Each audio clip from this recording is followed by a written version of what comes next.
Hello, good evening, and welcome to the midweek fix for this Thursday night. I think it is. I'm losing all track of days when it comes to this Christmas, but I think it's Thursday. It's definitely our last show in 2021. I know that much. With me, I have Chris and I have Kev, and tonight we're going to go through the good, the bad, and the ugly of 2021. We're going to look ahead to 2022, and anything that anyone wants to throw in the chat with regards to that can do. Leave it a little bit later though, so we can catch up on it at the time. If you're watching, please hit the like button, subscribe if you haven't already, and if you're listening on audio, download, hit the review button, give us a 5-star review. It helps us to get our shows out to more people. We're going to start out with Chelsea against Liverpool coming up this Sunday at Stamford Bridge. 2nd of January, Sunday, and then, thank God, Monday, we got back into normality because my head's all over the place with days and stuff like that. It's a bank holiday on Monday. Yeah, it's a bank holiday Monday, but we're back into normality with regards to shows, Yeah. and we'll talk a little bit about that later on. Kev, I'm going to come to you. Following defeat to Leicester the other night, and you see City go and win at Brentford last night. Yeah. You know, there's a 9-point gap to Liverpool. I think it's 8 points to Chelsea, who drew last night at home to Brighton. And I think City could be 12 points clear of us by the time we play against Chelsea, albeit with 2 games in hand. How big a game is this on Sunday? Because if a lot of people feel that this is a must-win. If you don't win this, it's a long, long way back. If even there is a way back. Well, look, I said when we were talking about the other night when we were talking pre the Leicester game, this scoreboard mentality with games at hand can leave you feeling very deflated if it goes tits up, and it was the worst possible result, really, losing to Leicester. The title's out of our hands now. We are dependent on City messing up somewhere, and all we can do is we have to beat Chelsea away. Never an easy ground to go to at the best of times, even when we're fully fit and firing. The game earlier in the season showed that Chelsea are resolute in defence and they can hurt you on their counter, and they're dangerous for set pieces.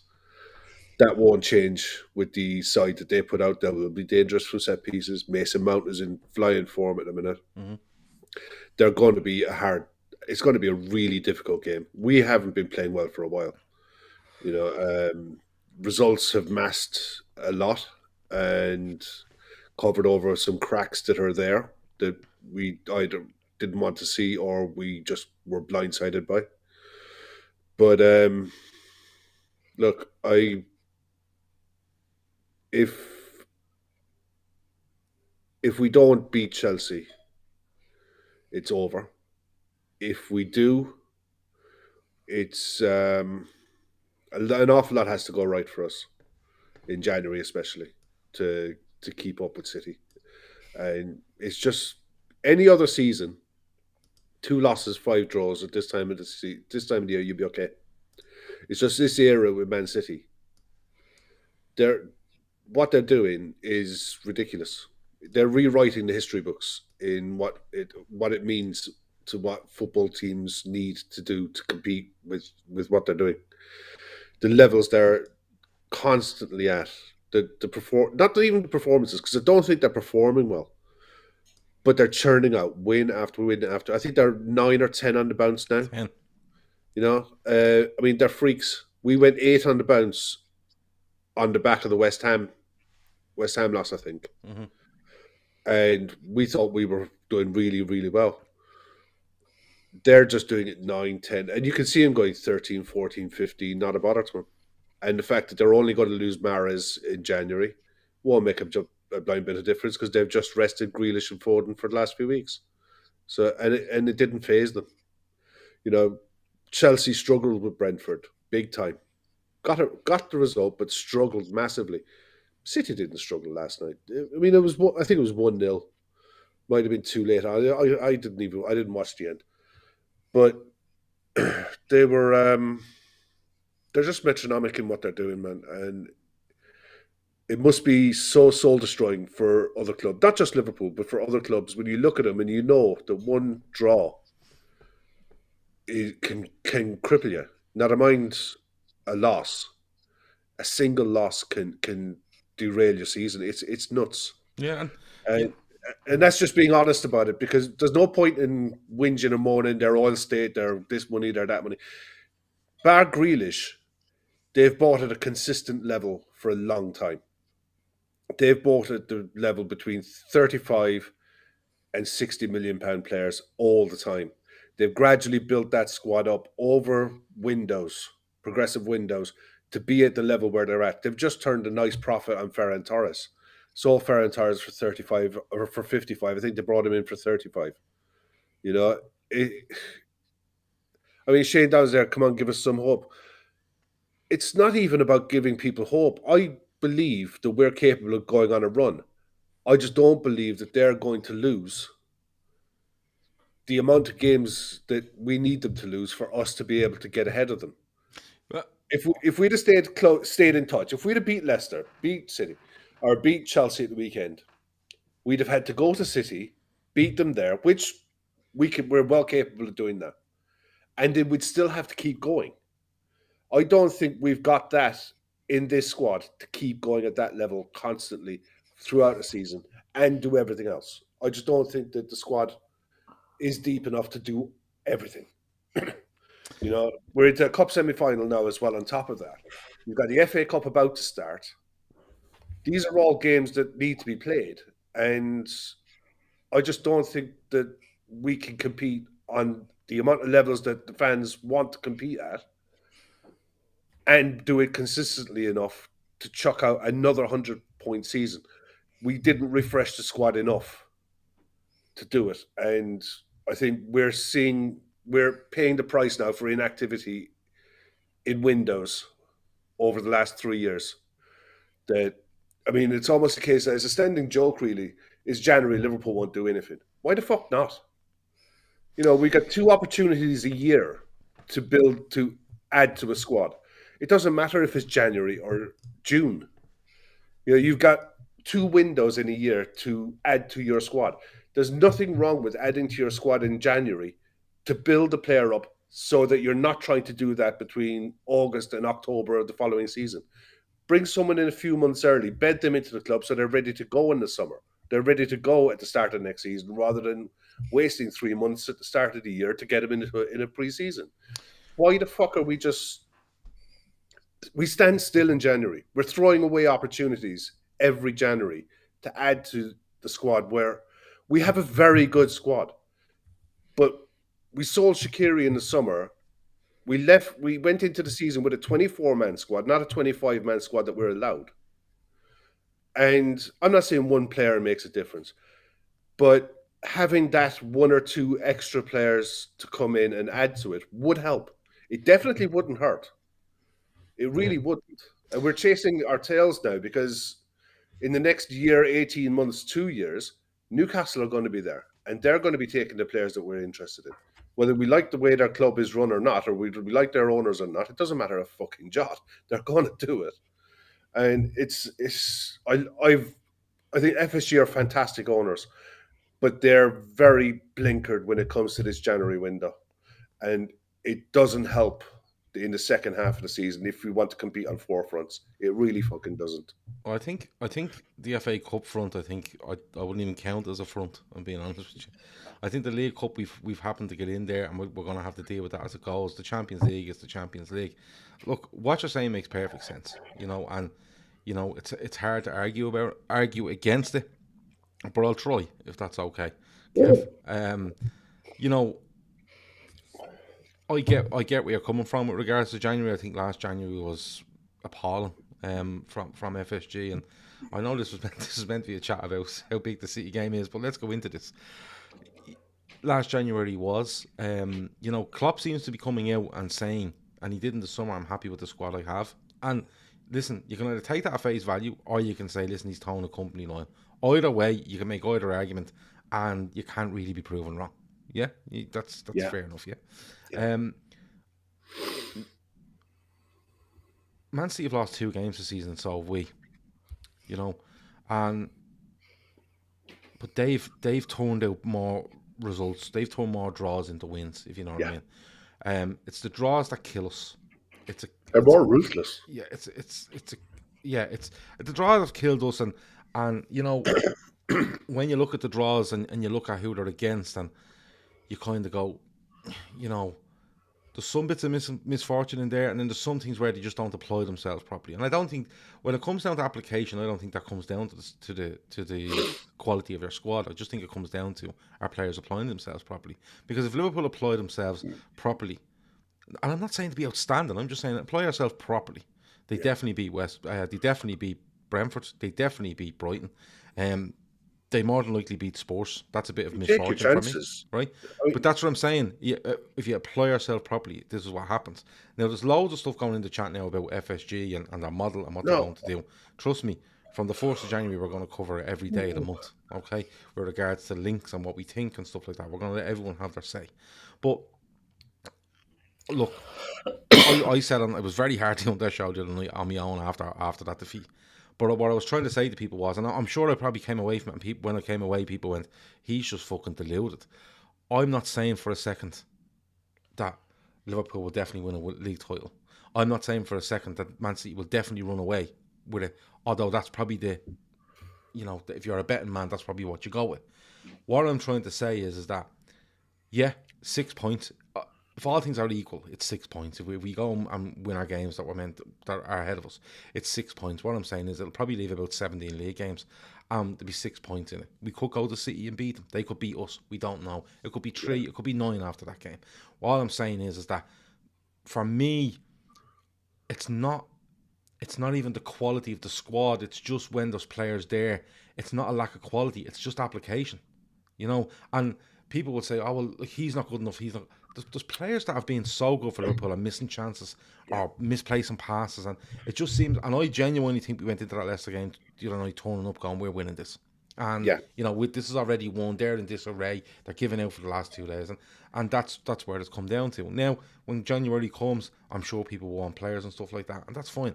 But I'm not going to give up on it. Right? What you're saying is probably the most likely outcome. Because, like you said, City have consistently bought between 30 and 65 million pound players. But it's not only that. Like you could say, if you look at Liverpool, they spent a lot, but they buy 20 of them. Liverpool buy 10. Liverpool buy 10. They buy 20 of them. So that's where the difference is. Like, I don't know how much difference it makes if City go out and buy 10 100 million pound players and 10 50, or just buy 20, 50 million pound. I don't know how much difference it makes because you can only get so many on the pitch. But the way they can rotate and just keep bringing players in all the time is different to anybody else in this league, regardless. And it'll be different to Newcastle, no matter how much Newcastle can spend. But all I'm saying is, for me, and I'll get Chris's thoughts on this now, I'm not giving up a league title.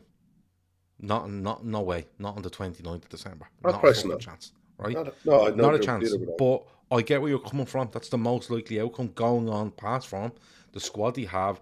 They haven't had much interference. They haven't had any interference in their scheduling, which is not their fault. It's not like they're buying an advantage. They've just turned up the games that they're being told to play, and they've haven't. I don't know how many injuries they have. It hasn't been much from what I can make out. But the rotation of that squad is just different to anything else you'll see. But this is where I come back to how big it is, because 6 points, I'm kind of going, one slip from them and it's back on, one slip from us and it's over, and that slip from us could come on Sunday, because 9 points to me quickly can become 12, and then it could go anywhere. LFC Aaron says, I think you missed my super chat, guys. I haven't. I've saved it for later on when we get to talk about the end of the year. Yeah, walk away, Kev. Chris, sorry we've let you a long time there, but that's all right. A, where are you feeling on this with regards to where we sit at the moment? And B, how big is this game on Sunday against Chelsea? Oh, Chelsea game's massive. They have to win. They've put themselves in a position now where they have to win. But the whole FSG spend this, spend that, the world's doom and gloom, revisionist stuff, I can't be arsed of it. I literally switched. I had to switch off social media because I clicked something in the chat where I saw it like, look, City are the way they are. There's no point, and I've seen loads of people give it out to United fans saying, well, United never did this. They never had to go at this rate. Who gives a shit? That was 20 years ago. This is the rate you have to go at. So, like it or lump it. I have frustrations with The owners, I don't think they did enough for the last 2 summers. I get the COVID situation, and I know I've seen people in the chat saying, "Are we the only club affected?" No, but we have, from what I've read, as a business decision, decided we spend what we earn. Our earnings are down because we had no people in the grounds, so we've got less to spend. That's how we do it. Other clubs have took risks with bigger loans, or took punts on players and decided to go that way. There's no right or wrong way. It's whatever way you want to cut it. Look at Chelsea. Chelsea just posted a £150 million loss, and they are currently a point better off than us. So, was it worth it? I don't know. Ask a Chelsea fan. In terms of this, I mean, I can't be arsed over doom and gloom. Look, it's annoying because we should have beat Leicester last night and kept the gap at 6 points. That's what we should have done. We didn't, but I could be conceding a title with 19 games to go. It's a piss take when it's potentially, if we beat Chelsea, say you win the game in hand, you're looking at a 6 point gap. That's not with 17 games to go. That's not unrealistic to catch up. It feels it because, to be fair to City very rarely drop points, but honestly, I can't be asked to throw in the towel. And let's say we are in March. I've always said 10 games to go. If you're within 6 points of the title with 10 games to go, you're in the title race. Until then, it's all hot air and bullshit, and I can't be arsed of it, to be honest. But I am with Kev. When we said we're not going to spend in January, I'm with Kev. Why not? I'm sick of I get bored of the excuse of it's the model. Klopp likes to give players a year. Yeah, but like all businesses, shit happens. Plans change, and do you know what? If you've got 2-3 injuries or you've got key players missing, you probably should plan for that, and then should plan for contingencies. So, if Liverpool want to stay in the title race, maybe they need a contingency we need to make sure we keep ourselves no bigger gap than we are now by the end of January. So that's the plan. Well, if we do, it doesn't matter. Sam Tandy has a spot on for me. He says basically the next turning point is huge into this title race, and we needed to go our way. I think, and you see, because of the levels you've seen from City and us, in fairness, over the last 2 or 3 years, right? Because no one's really put up the City for me. We did in 18-19. We win it in 19-20. We fall off last year, and we know why. But because of the levels we're at, every game is a turning point. Every fucking game is a turning point. Like, every single draw feels like a defeat. Every defeat feels like you're writing off a title. And people out there would say, look, that's just people being completely overboard. I actually understand people that say that. The title's gone. Because they're going on what you've seen in the past. Right? The levels that these two clubs are at. Okay? And if one falls, the thing is, when one knocks off for a second, the other one hammers them. And that's the tightrope you're on. If you remember in 1920, we go to Villa and City are winning, and they would have been within 3 points of us if we'd lost that game of Villa. Okay? And they were sniffing blood. We win that game, we stay 6 points clear. We beat them the next week, we go 9 points clear. And it's over. And City know it's over, because I think by the time we go off and win the World Club Cup and come back, I think we're about 16 points ahead of City. Now we play City early November, I think, and we're in 5-6 weeks. I think Leicester are nearest challengers on 13, City are on 16 back. So that's what happens when you drop points. The other team, how many times have you seen Liverpool and City drop points on the same weekend?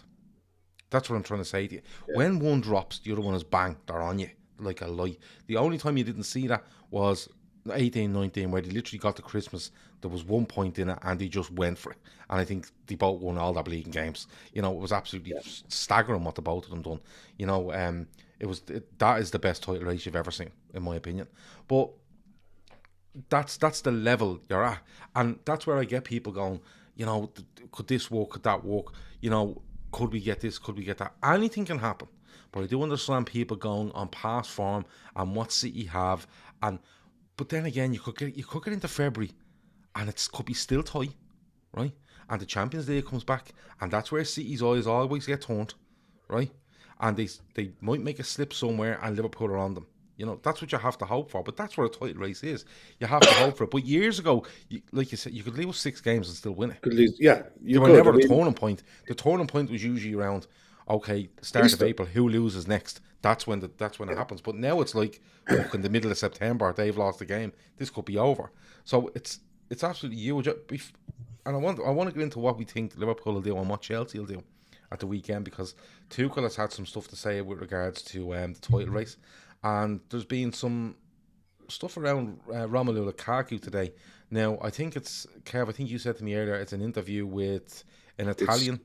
It's an interview with Sky Italia, Okay. and I think I can't remember the Romano or one of those Twitter accounts leaked the transcript of it. But I've got a feel you guys in the chat, you'll all have seen the tweets around Mo Salah when Salah does interviews with Marca and stuff like that in Spain. And for about 6 hours, you get nothing but quotes from Salah that he's not happy, that he loves Barcelona and he's a fan of this and he's a fan of that. And then you get outraged for 24 hours, and then suddenly the translation comes out and it's been picked up all wrong. Yeah, because Stephen Dunn says this interview was 3 weeks ago. I find this interview to be coming out now very strange. There's two ways to look at it. I think that some of what he's saying is lost in context. If it was done 3 weeks ago, he wasn't playing. He was injured. He was coming back from injury. Tuchel had stumbled across a system that was working with Havertz, and he was adapting the way they played. And it wasn't going to suit Romelu Lukaku because, look, I'm on record on here many times. 3 or 4 weeks ago, Romelu Lukaku was injured. Yeah, but he's not a very good footballer either. He's a good finisher, and he's very good at what he's good at. But as a footballer in a 3-4-3, he's not a good footballer. And he wouldn't suit that kind of a system. And you could see how that kind of interview would happen if he wasn't happy with the way that Tuchel was going, and that changing this to Chelsea way wasn't going to suit him. And how he loved Milan, and he won titles at Inter, and he loved the fans and all that. It's the stuff you say when you're talking to Italian media, and if you're played in Italy, you big up your time in Italy. It's what players would say. It's like your stock generic answer that you get off in press conferences from managers that don't want to tell you anything. They just fob you off with the generic answer that you expect to hear, and that's it. But then he comes out with this today. 2 days before what is essentially a game that's going to decide who's going to be in and out of a title race. That for me is weird, because that means to me that interview was embargoed until the last possible minute. I mean, Tuchel always has been the type of manager who rubs players up the wrong way, and he always loses the dressing room no matter where he's managed. He pisses off enough people with his with the way he comes across. And Chelsea has proved with what they did to Lampard and previous managers have absolutely no problem in throwing managers under the bus. They've been doing it for years. Maybe this is the start of it, I don't know. But I find it very hard to take that interview, as it's being reported tonight, at face value. I just don't see it. Yeah, a lot of people in the chat here are saying that that's from 3 to 4 weeks ago, and Tuchel has already spoken to him about the interview. But he's injured at the time. It's not like Romelu Lukaku sitting there fully fit and ready to play. Sat on the bench He's sat on the bench. He's not playing. And he actually comes back, and I think they play him once, and then he's out again because of COVID and stuff like that. Jono says someone has deliberately leaked that out now. Crazy timing. And people already saying, there's pressure on Tuchel to be gone in the summer and stuff like that. I don't know what way his contract is. I thought he signed like an 18-month contract, didn't he? Yeah, I think it was, yeah. It wasn't a massive long contract anyway. No, he'd be out anyway. I think Chelsea have an option to extend for a year. LFC Aaron in the super chat, he says, the game the other night was the only game this season where I thought we absolutely shut the bed. I feel bad about saying that about these players. No, it's not the first game we've done it, in my opinion.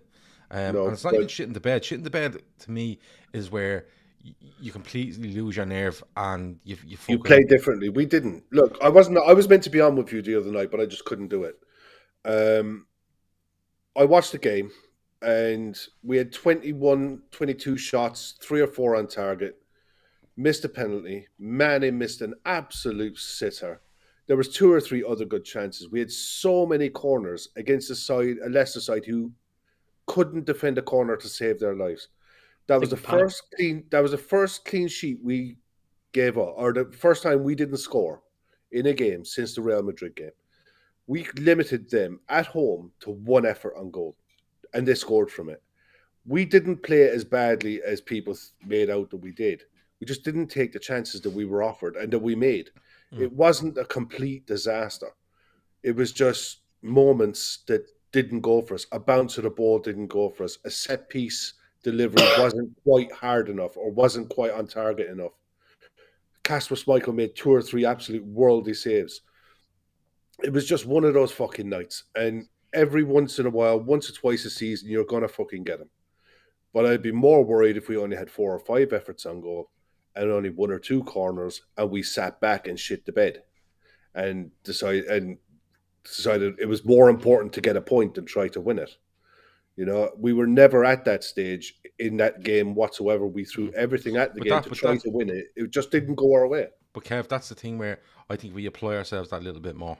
We do take them chances. If we steady ourselves a bit more, if we focus in on what we need to do, I think we lose focus sometimes. And Klopp says after the game, we fell over rhythm and we couldn't get back into it because we were in a good rhythm for most of that game, from first half anyway. But last half an hour, we just forced it. They were forcing it. To be fair, most games have been quite good at not forcing it and looking for the right opportunity. It was just like, shit, we're losing, we need to win. And it was the age-old... But that's the scoreboard pressure that I said earlier on about, losing that game, not having that game in hand and that extra points. If we had played Leeds, beat Leeds, it wouldn't look as bad on paper. Do you know what I mean? But it looks terrible now because of that game in hand. It's points in the bag is what counts.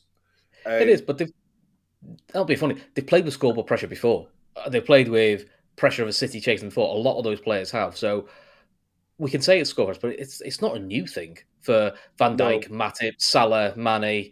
Jota's probably new for Fabinho, Henderson, Alisson. It's not new for them that we have to win because we have to keep up with City. They've had to do that for the last 4 or 5 years, so it's not new. It's just for some reason they just panic, which is really frustrating. And then obviously it brings out all the usual Klopp nonsense with opposition fans, which then unfortunately we've got to learn Liverpool fans. You don't react to it, because if you don't react to it, you know what? It all goes away. There's a reason they all talk about Klopp. It's because it's box office, and everyone knows how do you get box office. Just talk about Klopp for 10 minutes. It's box office. Yeah, and there's been a lot come out of it since, and with regards to, there's a few comments in there with regards to Mane and his drop off. Like Mane a couple of weeks ago was second top scorer in the league. I think he's 7 goals in 12 games. Yeah. He's having a bad run of it at the moment, but 9 games. It's his longest run though. It's his longest run without a goal, I think, and that happens. He does miss a really, really good chance, but and as someone said the other night, in the same breath, you'll have people moaning in January because Mane isn't available and gone to the AFCON. If he's that bad, send him off to the AFCON. Shouldn't be bothered. Yeah, shouldn't be worried about him going there. But I do like, that's where I think the whole contract situation comes into it, because I think Liverpool are seriously looking at Sadio Mane and Firmino and going, right, what impact had he given us? What will he give us in 18 months' time? And is it worth extending them beyond that? Do we need to bring a plan forward? You've got to look at what have they given us in the last 18 months. Yeah. Is it worth keeping Sadio? I think the decision is going to be, you can't do this with Salah. You cannot allow Salah to leave for nothing. But I think they could let Bobby and Sadio run their contract down. I think they'd rather get the extra 12 months out of them and let them go on a free. I think he sells one and makes the other one do the 12 months. Possibly, but I could see that happening with both. That's what I think.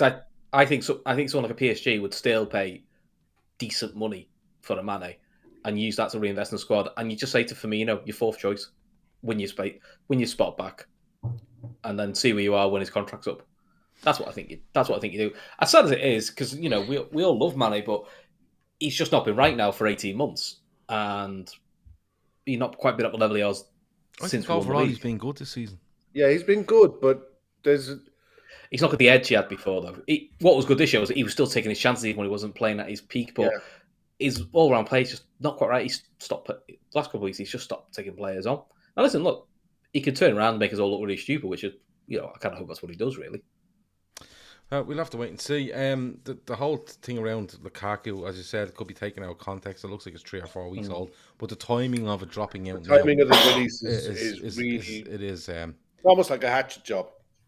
Now, yeah, it is. It whoever is that's something like coming that, isn't from, it? And I Who's think coming off the back of him and his comments with regards to how do you expect me to stay in the title race when I have all these players missing and I'm playing every 3 days and stuff like that. And but he that all still goes had back. Saul, but he still had Saul and Barkley and Kante on the bench Yeah, last when night. you So and someone told me today Kante won't be playing against Liverpool, and he came off the bench last night. he came off the bench last night, and the game changed when he came on. Yeah, I mean, yeah, they got a late equaliser, but Brighton were in total control of that second half until Kante why came does on. this keep happening with him? Somebody said to me He's the really other injury day, prone.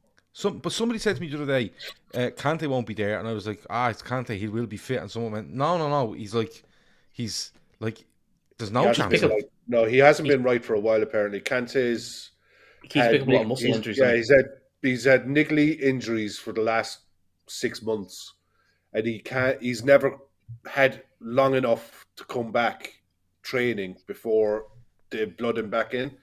They're playing him for half an hour here and half an hour there when they can, when what he really needs is proper rehab, proper rest, and to come back. It'll be prime Kante. Yeah, but he's not. He probably will, but he's not been right for a while.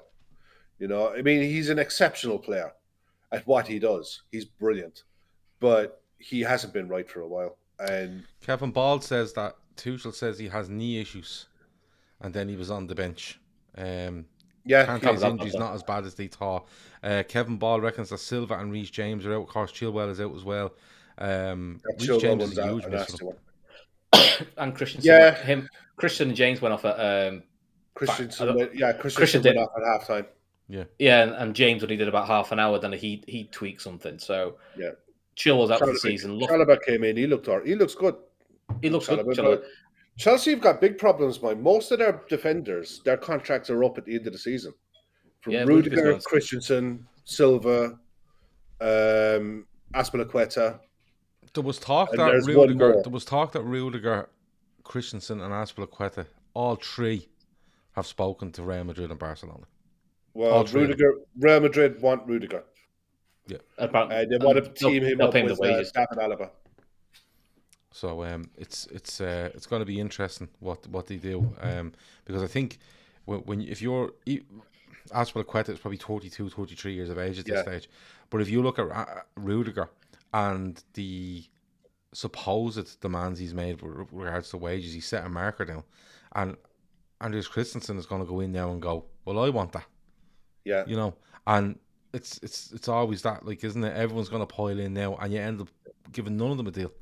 Because you can't give one and not the other. More and more, Gav, because players, when they get to 12 months, are in total control. Rudiger can demand what he likes, but by the end of the season, he will know what his value is when other clubs don't have to pay a transfer fee and can offer him a signing-on fee, pays agents' fees, and whatever wage demands are out there. I can see this happening a lot more in football in general. You can see what sort of team can you see Chelsea putting out here? Because he is going on about the amount of injuries he has, COVID, the amount of players he's able to play consecutively. They played last night, and they have which was Wednesday, so they have like 4 days to recover. But some managers have already said now it's taken probably just over 2 days to recover from these games because they're coming so quick, and then you're literally getting no work in. You're giving them a rest. There's recovery, rest and recovery, and whatever else, and the amount of actually time on the training ground is vastly reduced because of how quick these games are coming. And then when you add in the fact that if you look at what Chelsea have out with COVID and injuries, right, forget the whole can you get a cancel stuff, because no club in this league should be getting a game cancelled, in my opinion. But it is a small amount of proper first team players that he's having to come and call upon, regardless of whether it's Chelsea or not. That's the truth of it. I think Eunice has got the system that they've got there right. I don't think Hudson-Odoi plays. I think it'll be more or less the same 11 that they put out the other night against Brighton. but he'll Yeah, stiffen up the midfield somehow. I think Whether he'll put Mouse and Lukaku up front. He'll probably put Pulisic and Alonso as wing backs, and then he'll probably play Kovacic, Jorginho, and then he'll play Kante if Kante's He'll fit. play If not, Kante. Even if he can get an hour out of Kante, he'll play him for a But he's half back or for an which- hour. So if he's gone with two wing backs, you think it might be 5-3-2. Pulisic and Alonso. Who's the three centre halves? Aspilicueta, Rudiger, and Chalobah, Okay, and then Mendy in goal. okay. It's still quite a strong side, isn't It's it? a strong side, yeah. And then But it's on a the side bench- that's built to the counter. But you still have Ziyech on the bench. You still have Barkley on the bench. You still have Kai Havertz. They may have Werner back. I don't know if because he's been out with COVID. I don't know how long he's been. I don't know how long he's been out with COVID, but he's a potential. And then they'll have the young cats Sarr and Saul on the bench. So, we've talked about this before. It's still a strong side. Yeah, It's a stronger side if you have Thiago Silva playing and Christensen playing with Rudiger. That's a much better back three. But I don't think the strength of it is what's being. It's the miles in the legs. I don't think the strength of it is what's being in debate. I think it's the fact that, what was the team he played last night? Was it similar to what you're telling me now, Chris? And if it was, is he putting them back out again on Sunday? Yeah. Now he could just go one more goal with it and say, right, I'm having one more goal because let's be honest, rest everybody for the FA Cup. Yeah, because they've got a nice FA Cup draw, haven't they? I couldn't tell you who they have in the FA Cup. No, I haven't a clue. But Chelsea are going to park a huge bus on Sunday, reckons Jeremy. I know Kev was in agreement with you on that. I think the same. I think they turned up at Anfield with a really, really strong starting 11, and for me, parked it. They went strong for 20 minutes. The first 20 minutes they went toe to toe, and then as the first half went on, they just fell back and fell back. Yeah. And then once the red card happened, that was it. It was Chesterfield. Chesterfield. So there you go. Chesterfield. So they've got a nice FA Cup draw, so they probably can rest them. Yeah, but even in the game when they shut up shop, they should have been 2-0 up before Salah equalises. Yeah, Reece James torn hamstring, supposedly, said Antico, and a few people have said that looks like he's out for months. Yeah, which is a pity for him because I enjoy watching Reece James play. I think he's a cracking player. Same with Chilwell. He's out. Sadly, he's out for the season because they thought they could fix his ACL without surgery. I think they realised 6 weeks later, even with a partial set, they can't. So he's going to have to go surgery now. So that's another long injury to come back from as well. Could be well into next season by the time he comes back. That could. That could be 9 month job, 9 to 12 months. Yeah, well, he's out anyway, but that's still a strong squad. It is, yeah. Or strong team. But again, it's about how he's going to put them out. If you look at the team he puts out against Brighton compared to what he could put out at the weekend, it's one of those where I don't know what they're like in energy, but like sometimes that just doesn't matter. Liverpool had a break for Leeds and turned up at Leicester, and I don't think fitness came into it. I keep saying it. Adrenaline will get you through an awful lot. Yeah, Liverpool just didn't do what they were meant to do. And if they'd applied themselves 10% better, we're talking about a win. On the Liverpool side of things, though, there was talk today that Alisson wasn't in the training photos. I think it was Alisson. Apparently Kelleher wasn't either. So Alisson, Kelleher, Fabinho, Thiago, Minamino, and Origi. But I do wonder with some of them, like if Firmino and Alisson, have they just given them an extra day's rest? Because, Firmino's just back from injured, Alisson, non-stop. Perhaps they just thought, just give him a rest. Just give him the day off. Do gym work for a day and do your training tomorrow. I think everyone gets a bit just because players aren't in the photos doesn't mean they won't be out. I mean, Thiago, he's only on 1 day's training and it's felt a bit sore, but he's not trained for 2 weeks. 10 days, sorry. So he could be out of rhythm. So, it's like, I don't see a problem. Alisson, Bobby, Thiago, Taki, and Origi. Yes, it's Kevin Ball. The Origi and the Taki one are more worrying to me than anything because of January. Yeah. And Thiago had no injuries. Apparently, came back, had COVID, and has picked up a muscle problem. Well, they said muscle soreness, but that could be you've not trained for 10 days. He's done one session. He's felt it. Yeah. That doesn't mean he's torn or anything. That's just feeling. It's probably doing a pre-season again. Now listen, he could turn up in the training pictures tomorrow. Yeah, never mind. We don't know. He could turn up and he could be there, and that's good. So, where are we going with this? Like, I'll tell you what, I'll give you a team. I could pick 10. Alisson, Trent, Matip, Van Dijk, Simicast. I don't think it's going to be anything different to that. Yeah. That's fine. Yeah. I think Konate plays, but Okay. I just think for his pace and his height and his strength, I could see Konate playing ahead of Joel Matip I think Konate. rather than playing I, Matip 2 games in space of 3 days. I Okay. think Just Konate. I think I wouldn't Konate be surprised. gets the Arsenal game midweek, which will be against pure pace, which is Saka and Lacazette. Okay.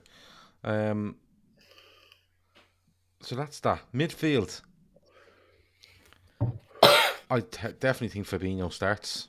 Yeah. Anyone against that? Nope. Nope. No. That's I think Milner starts. wouldn't surprise me. I think Milner starts.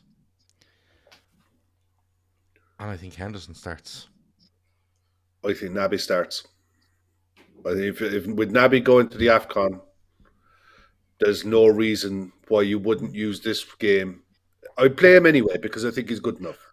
I think he's shown off the bench that he's hungry and he has a bit of quality and a bit of zip about him. And it wouldn't do Henderson any harm to come out of the firing line for this game.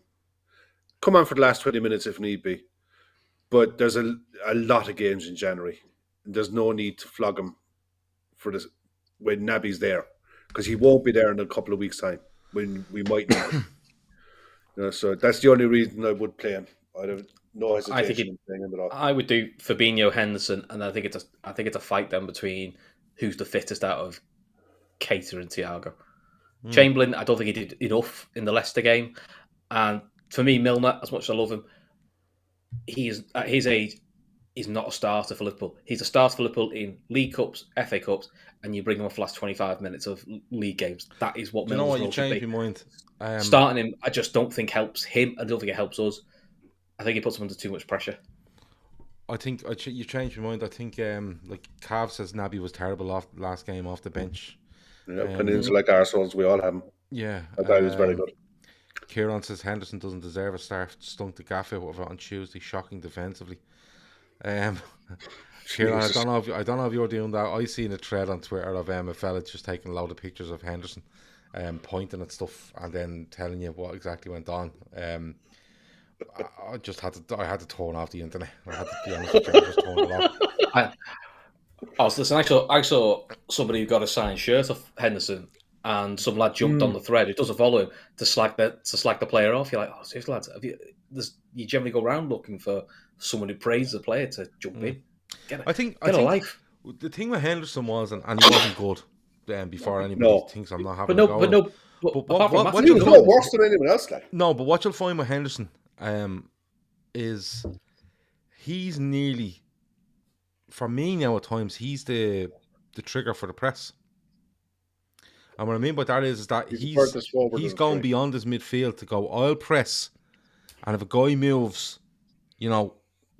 A or B behind me, have to be looking into this because I'm the trigger for the press. Because do you remember, like going back years ago, Lallana used to be the trigger for the press. He used to hover, bang. He done it loads of times. Coutinho was in the side, Firmino was in the side, and sometimes you'll see Sadio being the trigger for the press. I think it's gone the other way. I think it's a case of they literally. I've seen Liverpool do this quite a bit where they let a centre half play it into midfield and then it's bang. It's not a case of Liverpool getting their forwards to press. Do you know the sort of way they're just making traps? And I think that's where it came from Henderson. Now, Henderson wasn't good the other night. There's no way. No. Henderson was good the other night, but you're still going away to Chelsea, and when you look at the options you have, the only reason I thought Milner was because he comes on for a half an hour or something the other night, and I thought maybe you get a start, but Keita, I think Keita makes. You have to have someone in there that can give you impact going forward. And what I mean by someone that who can carry the ball, and pick a pass. And I think Chamberlain can carry a ball, and I think Keita can pick a pass, and that's why you're always getting one or the other. Look, but what do we go? Will we go Fabinho, Henderson, Keita then? I think so, based on fitness. Yeah, I'd go with that. If I knew Thiago was fit enough, I would do Thiago, Henderson, Fabinho, because I don't think we lose many games with those three starts. I think the record with them three starting together is almost perfect with Fabinho and Thiago. Even with Henderson, it's pretty close to perfect. And I think this is the sort of game they're designed for. Okay. And the thing is, but Brighton proved in that game the other night, you beat Chelsea by overloading them in midfield. If Chelsea line up how they have been lining up in that 3-4-2-1, they're only a two-man midfield. Brighton played four in midfield and they just totally ran the game until Kante came on. Kante came on and they switched to a three in midfield and the game changed. Yeah, they got a late goal, but it was against the run of play almost at the end of it. But if Chelsea line up 3-4-2-1, Firmino starts and creates that extra player in midfield, sat on Jorginho, and you win the game by winning the battle in midfield, by outnumbering them and just exposing them out wide. But if Chelsea line up how we think they're going to line up in a 5-3-2, it's a war of attrition and patience. And up front, Keita is vital to that because someone who can carry the ball into midfield, play a 1-2, run in behind the forwards, and shoot. We'll get on to later on about the moments of the year, but you look at some of the goals from 2021, you look at some of Naby's goals, the kid has got something. And I know he's had his injury problems and what have you, but on his day, he's a special talent. Yeah, but it feels at the moment this season we've had too many players who we keep saying, "Oh, on his day, I know he does it for us." And I think that's where City have probably got the advantage. There aren't too many players you go, "Well, on his day he's brilliant," because most of the players you go, they're brilliant probably 8 times out of 10. So you go, you don't have to say on his day. They don't really have like a luxury maverick where they have to wait for him to turn up. Well, up front, are we still sticking on Jota, Mane, Salah? No. Oh, I'd start Bobby. I'd start Firmino. Ahead Work perfect. Mane. Instead of Jota. No, I'd start him instead of Mane because that front three worked perfectly when we wanted to press the life out of Man United. And I think a few big away wins, looking at 2021, has been those three up front. I think Mane needs a rest. I know he's gone off the AFCON, but he stuck the gap out the last couple of games. So take him out the firing line. And I think I also think Firmino's better starting than coming on as a sub. Yeah, I think that's fair. Okay, well we've all slightly different teams there as we've gone through it, but taking everything into consideration, Kev, the lineup you think Liverpool should start, the lineup and the setup that you think Chelsea will employ, the size of this game, even though it's the first game of the new year and how crucial it is. Give us a prediction. I think we win 2-1. But I think it will be one of those games where it'll be a war of attrition. I can see them scoring from a set piece because their delivery into the box is really, really good. Mason Mount's on fire. He's playing really, really well, scoring for fun. If he gets any kind of a sniff, I'd be worried, with him running at players or linking players off him. They're good at corners, they really are. But I think we can win the battle in midfield. And I trust our forwards to put away their chances. More often than not we do. So I take a 2-1 and just move on. Okay. Chris, with everything that's going on at Chelsea with regards to players they have or haven't got, Kante is just turning up for half an hour. What they might do with regards to their system, what we might do with regards to where personnel rather than their system, and how big it is and how hurt Liverpool will be after that Leicester defeat. What way do you see this going? Let's go 3-1 Liverpool. Okay. Salah, Jota, Trent, and I think Mount will score for that. Okay. I think it's a massive game. I hope Chelsea sit back. I don't overly rate them on the break, but I think when they get going playing football, they're really good. Mount, Ziyech is really good, and for some reason doesn't seem to be fancied by Tuchel. But when I watch Chelsea, I don't see them doing an awful lot on the break, but I watched them at home to Everton, where they battered Everton and drew 1-1. And the biggest way of them getting through was they were getting good ball from, say, their wing backs into whether it be a Pulisic or a Mount or whoever it'll be, and then it was literally let's play from there, get in behind our fullbacks, cutting stuff back, and they looked really good. The sort of way. But then I don't know what way Liverpool are going to approach this. I think it's a huge game. I think Liverpool will be hurt. I think with the players we have at our disposal and the players Chelsea have at their disposal, with the fact that Tuchel is moaning that you probably have to play the same team again. I think it's a hard one. 1-0 Liverpool. Take that. Yeah, I think nice. I think it's fucking, going to be. I think fucking heart was like someone said there a minute ago, war of attrition, and I think it will be. I think it'll be cagey because, listen, if Liverpool were a point behind City going into this, or level, you'd say, you know what, you could draw it and you're 3 behind, you could lose and you're 4 behind, but there'll be a nervousness there not to overcommit from Liverpool, I think, not to put themselves in a position where they've caused their own downfall here, and Liverpool will look to be secure. They look to make sure that they don't lose the game, and then give themselves a great chance to win it. I think it'll be very measured in what we're going to try to do here,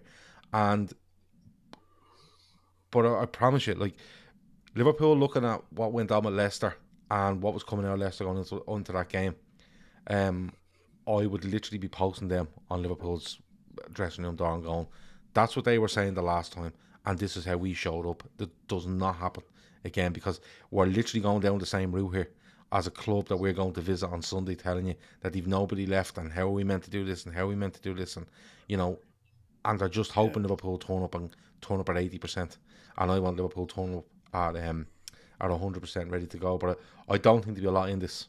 I think because of the problems Chelsea have, I think they will look to be not ultra defensive, but they'll take less chances, especially when you look at Chelsea will look at this as a must not lose. Must not lose. We know that it is must win at all costs. And a draw is no good to either side, to be fair. But I don't think Chelsea have it in them to go balls out to go and win it. Where we will go, we'd rather win it and risk the draw. Chelsea would rather take the draw than risk winning it, if you know what I mean. Yeah, but that all depends on where Chelsea look at, because Chelsea have Chelsea played the same amount of games as City?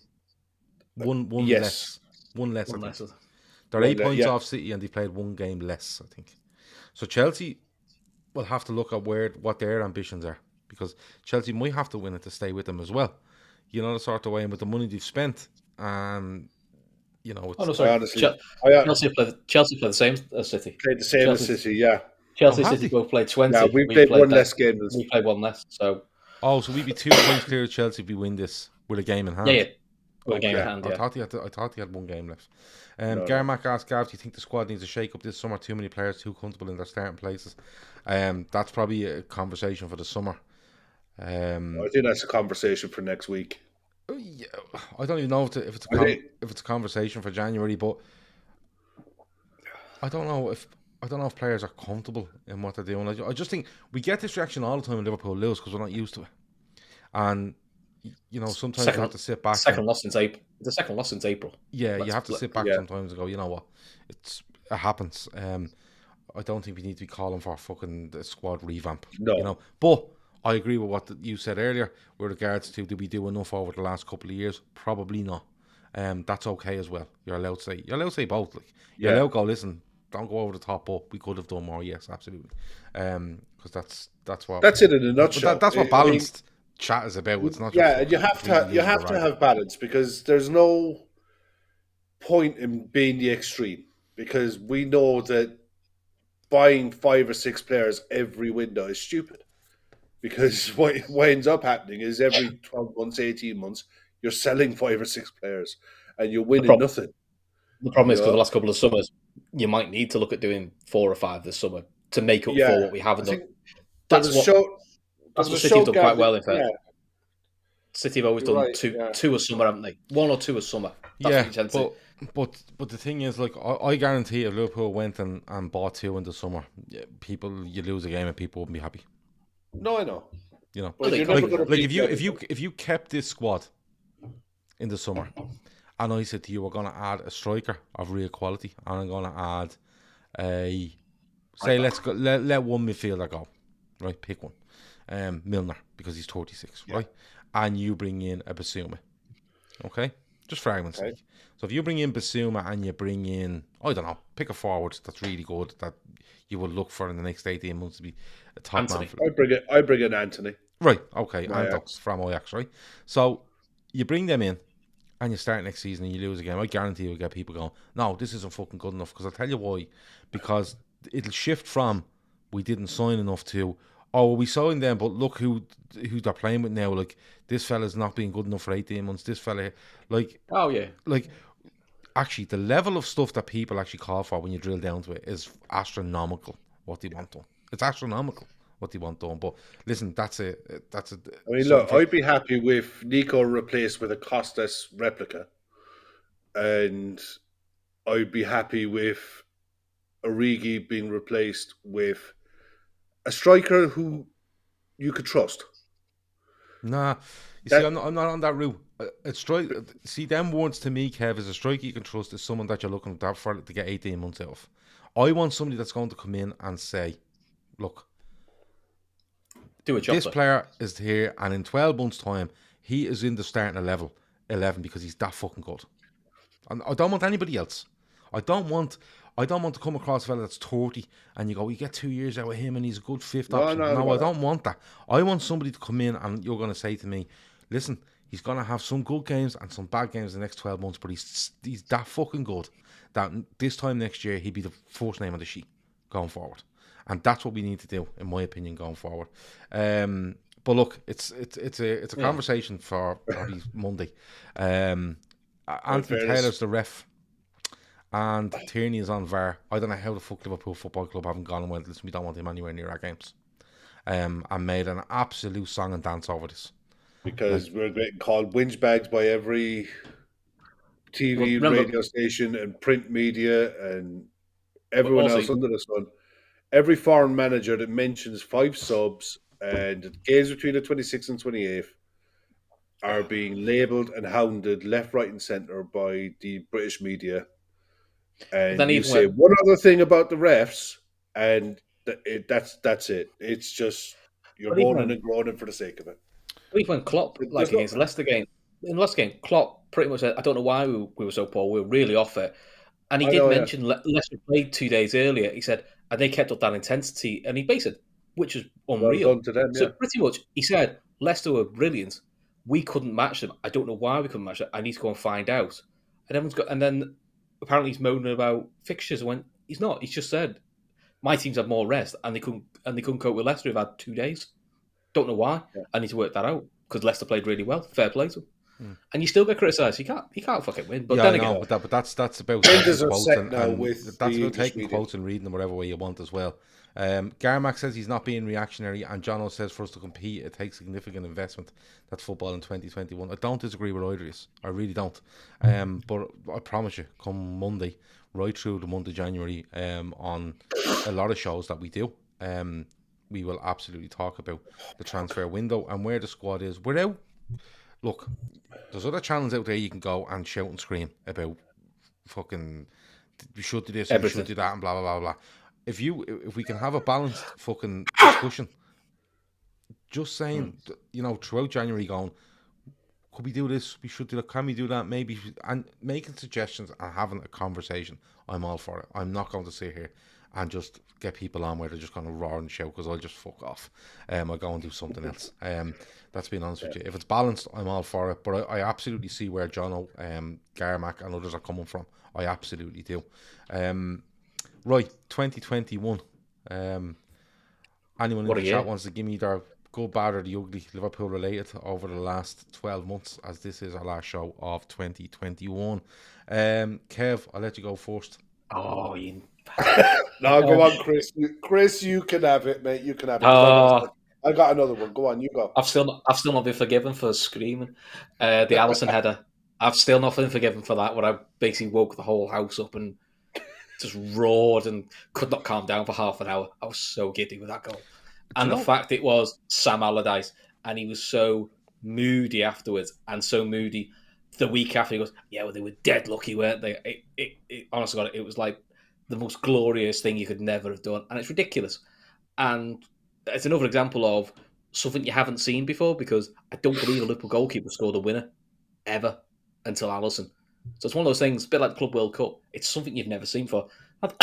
And the fact that season was just bizarre. And one of the reasons we're still in the Champions League is the goalie with a 95th minute winner, with a 95th minute header, which, to be fair, forget he's a goalie. It's one of the best attacking headers you'll see.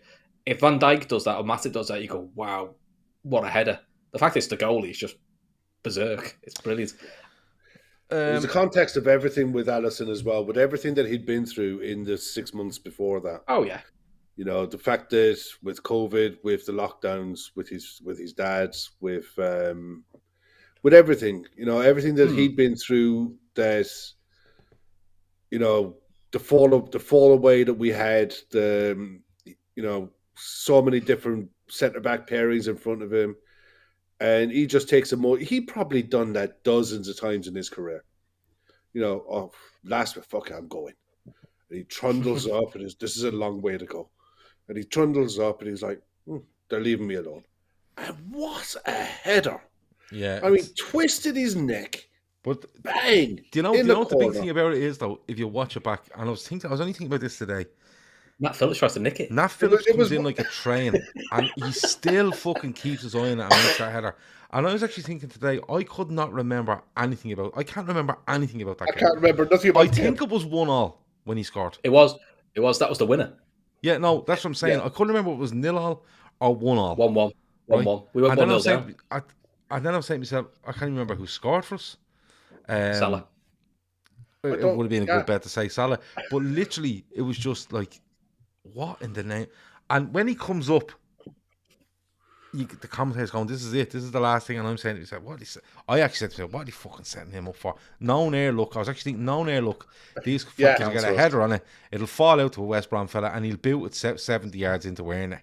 And it won't even be a point. Kevin Ball says the 6 in a row defeats was the lowest I've felt watching Liverpool in years.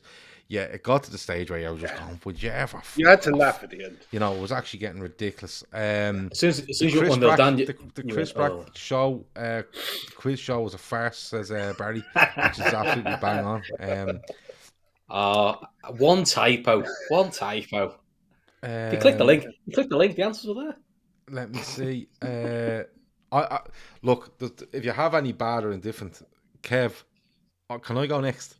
You crack on. It's the final at Manchester United. I've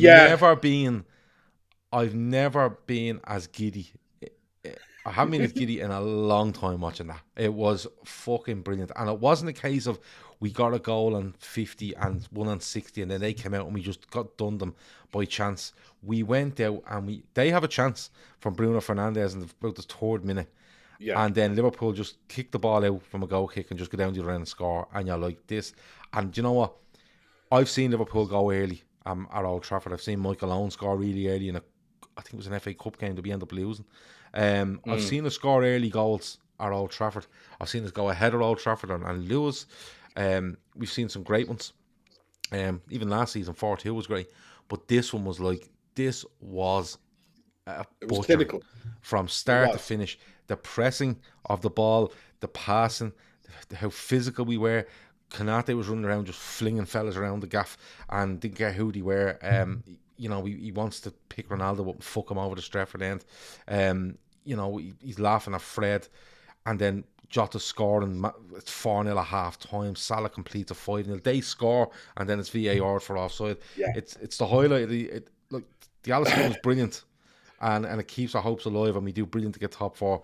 But going into Old Trafford and absolutely annihilating them was just something special. It was the beginning and the end for Solskjaer. I mean, it showed how dysfunctional their club is. That he survived that game because that was the last game before an international break, I think. Yeah, I was waiting for the pitch invasion. Weren't you? Because that's. I mean, that still makes me laugh. They did a pitch invasion, got the game called off, and it's the best thing they ever did. Yeah. You know, that was the best thing that ever happened to us, was the game getting called off for a week because we got a chance to regroup properly and pick a better side. It's the best thing that ever happened. But that's mine for 2021. Kev, what have you got? I had Alisson, but no. I think Thiago's goal, the one that doesn't bounce. the daisy cutter. Yeah, no, it doesn't Oh, put any yeah. daisies. It doesn't bounce. I think it kissed the ground. It doesn't go as near it the was ground. It's like It was just- do you when you kick a fly? Do you know the old flyaway footballs which Yeah. sort of dip and go? It's Yeah. like that. It it actually was doesn't that. touch the ground. It And does that weird dip, but it's like when you kick on those 50 There's feet this- flyaway balls. there's a video on YouTube. I linked it to Chris earlier on, and it's Oh, brilliant! the 25. There's the top 25 goals of 2021 from Liverpool. There's some absolute screamers in there. You forget, we take it for granted. We do. We're spoiled, all right? We're talking about title races and we're talking about 100-point season and 99-point season, what have you. We're being spoiled rotten with the football that we've been watching for the last 12 months in a lot of ways. Even the 6 in a row defeats that we lost, we weren't clapped. I think we were badly exposed in one or two, but that was the club at its absolute rock bottom lowest point. And after the Madrid game, it was like bit between the teeth, got into Europe, started this season again, and we've been playing some great stuff. Even the Origi goal, that little, the one, the flick around where he turned into a contortionist, and backheeled it in. The Naby volleys, Henderson scoring screamers, Trent scoring an absolute belter from outside the box. Origi against Wolves, the first last-minute winner we've had since crowds were back. That was a cracker. Beautiful. Yeah, that was a cracker. That was in fairness. I mean, we've been spoiled rotten in what we have, and I think a lot of people take it for granted that it's normal to be winning this many games. Well, the Champions League's the biggest normal that people just glossed over. Going through the Let's be honest, we were all saying there's a lot who were worried about this group we had. This is going to be a tough group. If we get to 10 points, we'll do okay. I'd love to look back on the pods when the Champions League draw was made and have a look at them. Because there was a lot shitting themselves. I don't mean, I'm not digging over pods out, but in general, there was a lot of people who were going, that's a hard group, that, I'm not sure our squad can cope with that and the league. I don't know how we're going to cope with it. And they coasted it. I mean, we're resting Van Dijk for the first game of the season. I think that does highlight the squad's not as bad as we think it is. Maybe it's not as good as we perhaps thought it was at the beginning of the season, but it's probably that happy medium. It's a very good squad. I haven't even mentioned the Mo Salah goals. The Salah goal, the one against City, the pass from Henderson with the outside of the boot onto Salah's foot. And then he does it against Watford the week after. Yeah, no, the one against City where you go, that's ridiculous. Then the following week, we play City. We go on an international break. He comes back from the international break, we're on a 12:30, and then he just does that, and you're like this. And it's actually, I think it's the commentary from LFC TV that goes, no, you can't be doing that, not again. You can't be doing that, not again. That's not. The best thing was his interview afterwards. Have you ever scored a better goal than that, Mo? And he goes, probably last week's was a bit better. Yeah, it's unbelievable, and he's been so good. Trent's winner against Villa. That's the other one that probably gets overlooked. Yeah, and that's late last season. Late in last season where we were garbage. We were garbage in that game. Yeah. And he just pops up left wing. Christ knows why he's there. And it's a beauty because Martinez takes some beating. He's a top goalkeeper. So despite last year being a bit of a disaster at times, we finished third. Take us to the last game of the season. To us, we had no rights to finish third with the state we were in. So we were in the win at Goodison was great fun because like a lot of people there, Eunice included, are saying the 4-1 at Everton, and when you're going to Everton and you're booing on Everton's behalf, just to take the piss out of them, like you're not getting them. Didn't they clear it on 20 minutes? Didn't they clear it on 20 minutes? Yeah, so Liverpool go. We go 2 up and they fuck 2 off. up, and there's people leaving, and then they get one back, and they have about a 10-minute period, and then Liverpool come out second half and just walk them all over the place. Yeah. But that was great fun as well. There's been some brilliant goals as well. Mohammed with a super chat says, I went through a little low point this year, but the shows on this channel was always a highlight and a good therapy session. Thank you, boys, and never walk alone. Well, if that's enough for us. That's the most important. I know how you feel, Mohammed, especially last year with the first lockdown. Every night, 10 o'clock, I was in a chat with all the people who were in the chat there tonight, chatting away. And it was such an outlet to be, because when you weren't working and you're sat at home all the time, having the outlet to be able to come on. I mean, it wasn't just this pod, to be fair. It was other pods as well. That you'd come on, you'd have the interaction with the people in the chat and the people who were hosting, who were luckily enough to be in my position now, be able to express your views.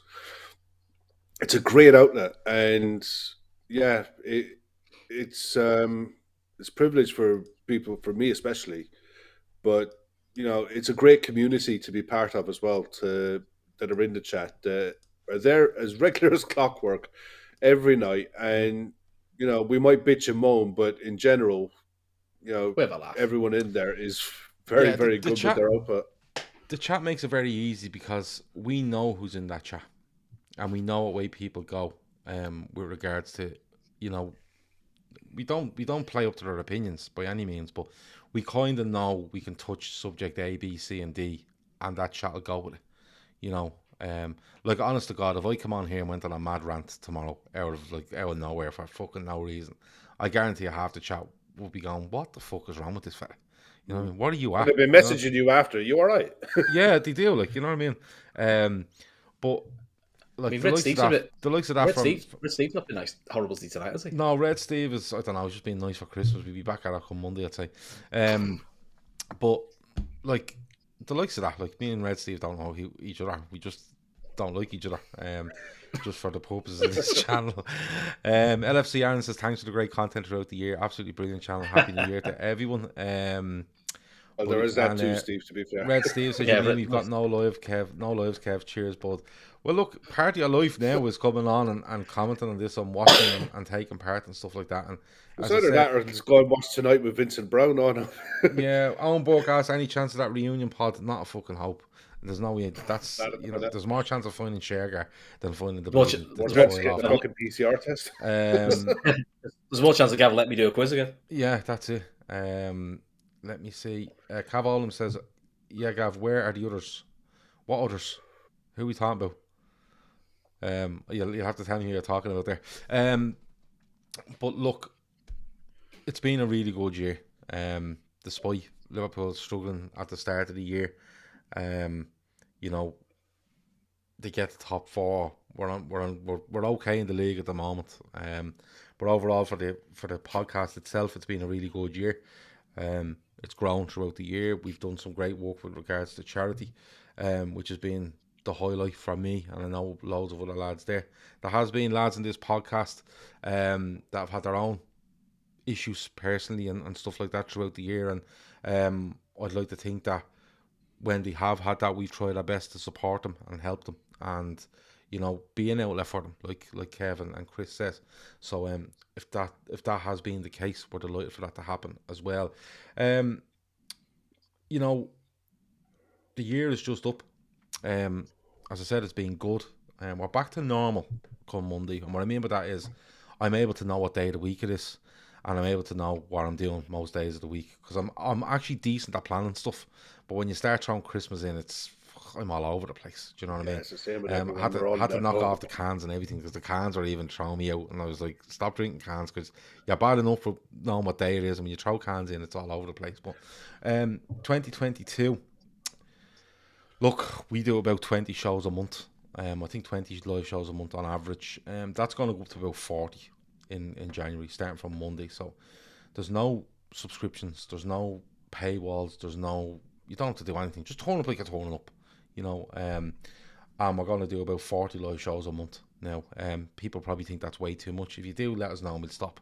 That's how this channel works. But from Monday, you will be getting a daily show every day at lunchtime. It will be me for the majority. Sometimes I might have a guest on. It'll be 25 to 30 minutes every lunchtime, and it'll be basically a roundup of all Liverpool news. Might be trophy of transfer bits in there, and again, the comments will be up on screen. You'll be able to see them, you'll be able to interact, and it will be made available for an audio download as well. So if it's one of those things you like, where listen to 25 minutes on my way to work of the latest Liverpool news, that's what we're going to do. We're going to do that on a daily basis, Monday to Friday. All the normal shows will be here as well. We'll be covering stuff after games. We'll be doing quizzes and all that sort of stuff when transfers come, when international breaks come around. And of course, through January, we will do a mix of the lunchtime show where we'll talk about transfers. We will dedicate probably one show a week to transfers, but we'll also keep up to date with them on all our normal shows as well. Anything else before we go, Chris? No, not much of me. Just have a good New Year, everyone, and I will try and get a women's show out end of Jan. That's me plan. Okay, good stuff. Yeah, because they're back, aren't they, early January? So Yeah. Is it the 8th or 9th of January? I think they had in my head. I think it's 8th or 9th. Blackburn away, they've got first game. Okay. Zupdog says 40 out of 30, 31 days. How the fuck? We just do more than one show a day, brother. That's how it goes. Barry Devaney says, don't swamp yourselves. Keep it as is for me, plus a few extra here and there. Quality work. Are these additional shows seasoning or ingredients? Well, they're part of the thing, so there's ingredients. The only seasoning you would get is if I was to put something on afterwards. But they're definitely ingredients. So, let me see. Do use blokes work? Yeah, we do. Yeah. We just find loads of time to do this as well. But no, we will. Look, it's something that we've decided to do, and we're going to do it. And we're going to see how it works out. But it'll be 2 p.m. Monday to Friday. Come on, chat about it. You can get involved. But if you don't see it within the hour, it'll be out on your audio downloads as well. Kev, anything else before we go? We're still going to be doing the Fridays next year. There's an awful lot of UFC coming up. Some good events. The Ashes are gone. Thank fuck they're gone. Yeah, Jesus if you love your cricket and your English, it's not been good. Commiserations. Are we doing Ronaldinho chat? I'm going to introduce Chris to the guy. We're going to cover a bit of the hurling championship when it gets going. Mm-hmm. And because the amount of English people that have, ever since Sky started showing hurling, and they start watching it for the first time, they absolutely shit themselves. They're like, "You guys actually let kids play this?" Yeah, my daughter plays. Yeah, it's brilliant. I'm intrigued. I can't wait until the championship gets started. My daughter plays. What happens is when you win at a certain age, you play both. You play Gaelic football and you play hurling. And she goes off for a hurling match, and she'll come back, and there won't be a mark on her, or everything is clean. All the stuff she's wore is clean, but she'll be like, "Oh, look at me finger and it's blue," or look at me nail and it's black, or my arm and there's marks all over. Looks like someone's at the beating her. But she goes and plays Gaelic football. She comes back, and she's muck from top to bottom, but no ailments, because football is just not as quick. It's not you don't have a weapon basically, and they're just swinging these bleeding holes at each other, and the noise they make each other. But character building. Yeah, it's a hard game. Bonkers. Yeah, that's right. We got the Winter Olympics in February. I can't wait for that. I'm looking forward to it. I love the Winter Olympics. Yeah, I haven't got a clue about any of it, but we'll give that a lash as well. But yeah, there's going to be absolutely shed loads of new sports that we're going to be getting into. Phil's desperate to get the NFL going as well, so we should get Phil for that. We should get Phil wants to come on for the NFL before the we should get him on because then he can educate us and explain to us what's going on. So all best of luck with that. We'll just let him talk in the corner with his salted. Yeah. So loads to come in 2022. 2021 is being really good. Thanks to everyone that has watched, liked, subscribed, shared, fucking listened. I don't know, anything. If you have anything to do with this podcast and you in any way let it be part of what you do or what you listen to, we are very, very grateful. And as I said, there's loads to come next year, so we're going to do as much as we can day on day, and it's going to be fun. Have a really, really good New Year's Eve and New Year's celebrations, and we will be back with you on Sunday with full-time Reds after Chelsea against Liverpool, followed by the Fatback 4 then later on that evening. And as I said, come Monday, we will be back to normal, but keep your eye out on the show coming at 2 p.m. every day. That is it. That has been the Midweek Fix. Thanks a million to Kev. Thanks to Chris. Thanks everyone for watching. Over and out.